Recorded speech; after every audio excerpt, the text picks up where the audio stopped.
Dandupalyam party.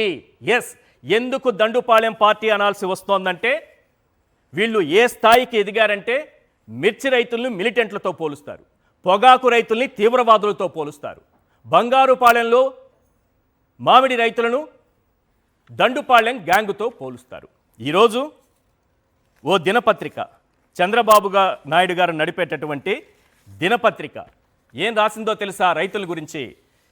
నిజంగా దమ్మున్న channel అని పేరు పెట్టుకున్నందుకు ఆ దమ్ముకు మనం హ్యాట్స్ ఆఫ్ చెప్పాల్సిందే. ఎవ్వడికి అంత ధైర్యం లేదు నాకు తెలిసి. ఎవ్వరు ఇంత ధైర్యం చేసి రైతులను దండుపాళెం గ్యాంగుతో పోల్చగలిగే వాళ్ళు నాకు తెలిసి ఈ 2 తెలుగు రాష్ట్రాల్లో ఎవరు లేరు. ఆ ఒక్క దమ్మున్న జర్నలిస్టు మాత్రమే రాయగలరు. అందుకే దమ్మున్న ఛానల్ అని పెట్టుకున్నారు. ప్రశ్నించే దమ్ము, ధైర్యం 2 తెలుగు రాష్ట్రాల్లో, ముఖ్యంగా నిన్న ఆంధ్రప్రదేశ్లో చూసాం. రైతులకు కానీ మిగతా రాజకీయ పార్టీలకు కానీ లేనే లేదు. ఎందుకంటే ఆంధ్రప్రదేశ్ ఆయన జాగీరు కాబట్టి అలా రాయగలుగుతారు. ఆయనకు దమ్ము ధైర్యం ఉంది కాబట్టి అలా రాయగలుగుతారు. ఆయన జాగీరుగా ఆంధ్రప్రదేశ్ని రాసిచ్చేశారు కాబట్టి అలా రాయగలుగుతారు. ఎలా రాశారో ఒక్కసారి స్క్రీన్ పైన చూపించండి. ఏం రాశారో ఒక్కసారి స్క్రీన్ పైన చూపించండి. బంగారుపాళెంలో దండుపాళెం అంట. రైతుల పరామర్శ పేరిట అదే అరాచకమట. అక్కడ వచ్చిన వాళ్ళు రైతులు కారట, మొత్తం దండుపాళెం గ్యాంగ్. మీరు దండుపాళెం సినిమా చూసే ఉంటారు. అందులో ఆ గ్యాంగ్ చేసేటటువంటి అరాచకాలు చూసుంటారు. సో ఇక్కడ మనకు మామిడి రైతులు దండుపాళెం గ్యాంగ్గా కనిపిస్తున్నారు. మొన్నటికి మొన్న మిర్చి రైతులను పరామర్శించడానికి వెళితే వాళ్ళపైన కేసులు పెట్టారు. వాళ్ళు మిలిటెంట్లు.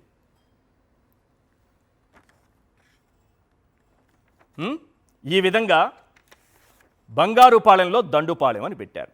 ఎస్, ఈ దండుపాళెం గ్యాంగ్ని, ఈ తెలుగు దండుపాళెం పార్టీని కాసేపు పక్కన పెడితే అసలైన పాయింట్ ఏంటంటే నిన్న జగన్మోహన్ రెడ్డి గారి పర్యటన ఇలా ముగిసిందో లేదో క్యాబినెట్ మీటింగ్ పెట్టి ఆ మీటింగ్లో కూడా ఇదే చర్చించి ఆ తరువాత 2 మంత్రులు మాట్లాడారు సార్. రమేష్, సురేష్, రాము, సోము, రామయ్య, సుబ్బయ్య. మనం చూస్తూ ఉంటాం కదా ట్విన్స్ మాట్లాడితే ఎలా ఉంటుందో. కానీ అదేం చిత్రమో కానీ 2 మంత్రులు పక్కపక్కనే కూర్చొని ఒకే అబద్ధాన్ని ఏ విధంగా మాట్లాడారో చూడండి. కనీస అవగాహన లేకుండా 2 మాట్లాడుకోకుండా ఒక అబద్ధాన్ని చెబుతున్నప్పుడు ఎంత చక్కగా చెప్పాలి, మనం ఎంత ప్రిపేర్ అవ్వాలి. ఇదంతా బిగినర్స్ మిస్టేక్. ఒకసారి చూడండి వాళ్ళిద్దరు ఏం మాట్లాడారు. అచ్చెన్నాయుడు గారు అలాగే నాదెండ్ల మనోహర్ గారు, వీళ్ళిద్దరు ఏం మాట్లాడారో ఒక్కసారి స్క్రీన్ మీద ప్లే చేయండి. చిత్తూరు జిల్లా వైఎస్ఆర్సిపి సెక్రటరీ ప్రకాష్ రెడ్డి, ఆయనకి 25 ఎకరాలు మ్యాంగో తోట ఉంది. 25 ఎకరాలు మ్యాంగో తోట యజమాని మేము 12 రూపాయలు పెడితే అమ్మేశాడంతా. ఒక 4-5 ట్రాక్టర్లే ఆ తోటలో పెట్టుకున్నాడు. ఎప్పుడైతే జగన్మోహన్ రెడ్డి కారు తోట ముందుకు వచ్చిందో పురుగుల్లాగా 5 ట్రాక్టర్లు వచ్చాయి. రోడ్డు మీద మామిడికాయలన్నీ. ఇప్పుడే వచ్చిన సమాచారం ఏంటంటే దేవేంద్ర అనే ఒక అడ్వకేట్ తుమ్మలపాలెం నుంచి ఈ 5 లోడ్ల ట్రాక్టర్ సరుకు అక్కడ లోడ్ చేయించి దీనికి ఒక రిహర్సల్ చేసి జగన్మోహన్ రెడ్డి గారి వాహనం వచ్చినప్పుడు నా ఇన్స్ట్రక్షన్స్ మేరకు ఇవి రోడ్డు పైన మీరు వేయాలని చెప్పి. అది విషయం. రైతులు కడుపు మండి గిట్టుబాటు ధర లేక ₹1.5 కిలో మామిడి ధర పడిపోతే ఆ మామిడిని తీసుకొచ్చి రోడ్లపైన పోసేస్తుంటే ఇవంతా కూడా వైఎస్ఆర్సీపీ చేసినటువంటి డ్రామా అంటున్నారు. పోనీ నిన్న ఆ మాట నిన్న అనగలిగారు. 4 రోజుల క్రితం ఏమైంది? వరుస పెట్టి ట్రాక్టర్లు చూశారు కదా, అప్పుడు కూడా మీ మనసు కరగలేదా? ఇలాంటి అబద్ధాలు చెప్పడానికి క్యాబినెట్ మీటింగ్లు అవసరమా? మీటింగులు పెట్టి మరీ ఇలాంటి అబద్ధాలు చెప్తున్నారే. నిన్న జగన్మోహన్ రెడ్డి గారే ప్లాన్ చేసి పోయించారు అనుకుందాం. దానికి ముందేమైంది? 100ల కొద్ది ట్రాక్టర్లలో తీసుకొచ్చి రోడ్డు పక్కన పోయలేదా? ఆ దృశ్యాలు మీరు చూడలేదా? అయినా మీ కంటికి అవన్నీ కనిపించవు. మీకు కావాల్సింది జగన్మోహన్ రెడ్డి గారి పర్యటనలో అడ్డంకులు సృష్టించడం, ఆయన భద్రతకు ప్రమాదం కల్పించడం. ఎంత దుర్మార్గంగా వ్యవహరించారంటే ఎంతమందిని పెట్టారు ఒక్కసారి వినండి సార్. డిఐజీ, 3 జిల్లాల ఎస్పీలు, 9 మంది ఏఎస్పీలు, 17 మంది డిఎస్పీలు, వారితో పాటు సిఐలు, ఎస్ఐలు, వీళ్ళు కాకుండా 2000 మంది పోలీసులు పెట్టి ఎక్కడికక్కడ అడ్డుకొని ఆఖరికి ఏం కుట్ర చేశారో తెలుసా? అంతా జగన్మోహన్ రెడ్డి గారి పర్యటనకు వచ్చేటటువంటి రైతుల్ని, అభిమానుల్ని అడ్డుకునే కుట్ర చేస్తూ ఆఖరికి వీళ్ళు ఏం చేశారో తెలుసా?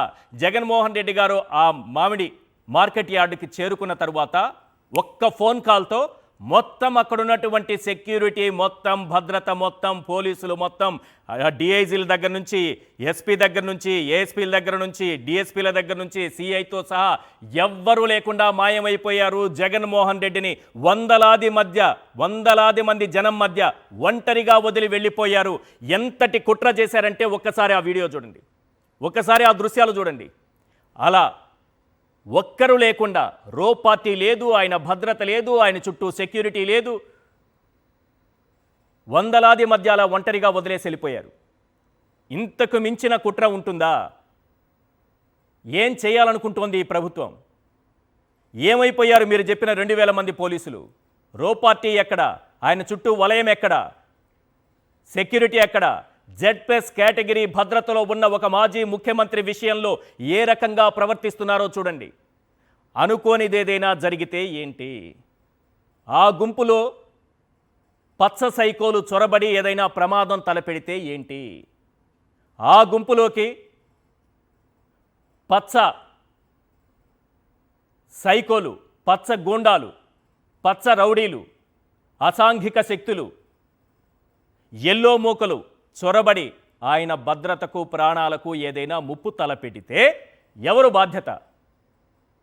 ఏం జరగాలని మీరు కోరుకుంటున్నారు? దీనికి ప్రభుత్వం సమాధానం చెప్పాలి. ఖచ్చితంగా సమాధానం చెప్పి తీరాలి. ఇది తప్పించుకుని తిరిగేటటువంటి అంశం కాదు. మీరు చూస్తున్నారా, ఎక్కడైనా సరే ఒక జెడ్+ కేటగిరీ భద్రత కలిగినటువంటి ఒక మాజీ ముఖ్యమంత్రి విషయంలో ఈ రాష్ట్ర ప్రభుత్వం అనుసరిస్తున్నటువంటి విధానం, కుట్రపూరితంగా అనుసరిస్తున్నటువంటి విధానాలు, కుట్రలు, కుతంత్రాలు, వాళ్ళు గీస్తున్నటువంటి స్కెచ్లు, ప్లాన్లు ఏ రకంగా ఉన్నాయో ఇంత దుర్మార్గంగా ప్రవర్తిస్తున్నారు. అంతమంది మధ్యలో ఒక్క జగన్మోహన్ రెడ్డిని అలా వదిలేసి వెళ్ళిపోతే ఏంటి సిచ్యువేషన్? ఇలాంటి సన్నివేశం మీరు ఎప్పుడైనా చంద్రబాబు నాయుడు గారికి చూసారా? ఇలాంటి సన్నివేశం మీరు ఎప్పుడైనా లోకేష్ గారికి చూసారా? ఇలాంటి సన్నివేశం మీరు ఎప్పుడైనా పవన్ కళ్యాణ్ గారికి చూసారా? వీళ్ళకి మాత్రం సెక్యూరిటీ ఉండాలి, జాగ్రత్తగా ఉండాలి, గన్మెన్లు ఉండాలి, అన్నీ కావాలి. జగన్మోహన్ రెడ్డి గారిని అలా గాలికి వదిలేయాలి, ఆయన భద్రతను అలా గాలికి వదిలేయాలి. ఇలాంటి సన్నివేశం మీరు ఎప్పుడైనా చంద్రబాబు నాయుడు గారికి చూసారా? ఇలాంటి సన్నివేశం మీరు ఎప్పుడైనా లోకేష్ గారికి చూసారా? ఇలాంటి సన్నివేశం మీరు ఎప్పుడైనా పవన్ కళ్యాణ్ గారికి చూసారా? వీళ్ళకి మాత్రం సెక్యూరిటీ ఉండాలి, జాగ్రత్తగా ఉండాలి, గన్మెన్లు ఉండాలి, అన్నీ కావాలి. జగన్మోహన్ రెడ్డి గారిని అలా గాలికి వదిలేయాలి, ఆయన భద్రతను అలా గాలికి వదిలేయాలి.